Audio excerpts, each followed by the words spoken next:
Wala palang umibig sa babaeng alam mong hindi ka magugustuhan. At masakit pag nakikita mo na nagsusubuan. Naglalambingan silang dalawa ng BF niya. Wala kang magawa kung hindi tanggapin. Walang puwang sa isip niya na maisip niya na merong puso na humahapde. Sa tuwing ang labi ng iyong mahal sa'yo'y dumadampe. Parang ako'y aping-ape, wala kong malapitan kung hindi ang alak lang at ang pulutang papaitan na nagbibigay ng kaginawa ang panandalian upang maunawaan ang ginawa kong kamalian. Ang agawin ka sa kanya at ikaw ay sulutin, at ang pagsasama nyo na maayos ay gustutin. Alam ko na gusto mo rin, ngunit bawal kasi malito. Ngunit kung iiwan ka na niya, lika ako'y nandito. Halibang magmahal sa'yo ang katulad ko.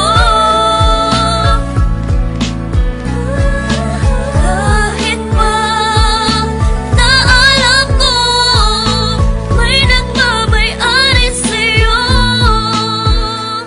Ilang bote ng alak ang inubos ko't itinaob upang kahit papano ay lumakas ang aking loob. Ngunit bakit ganun pa rin? Wala pa rin ipinagbago. Di ko magawa ang aking mga ipinangako na hindi na kita guguluhin pa at lalapitan. At ibibigay ko ang hiling mo na katahimikan sa piling ng iyong minamahal na walang ginawa kundi saktan ka at paluwain lang ang iyong mata. Wala akong magawa kundi ikaw ay unawain na ikaw ay nagmahal at siya ay mas nauna sa'kin. Kung kaya nilawakan ko na lang ang aking isipan at doon nasabi kong ba't ko ba pinagsisiksikan ng sarili ko sa taong di ako pinahalagahan. Nagmagmahal pala sa tulad mo'y isang katangahan. Ngunit hindi pa rin nagbabago, ikaw pa rin. Kung iiwan ka niya, nandito ko, handa kang tanggapin. Halibang magmahal sa'yo ang katulad ko.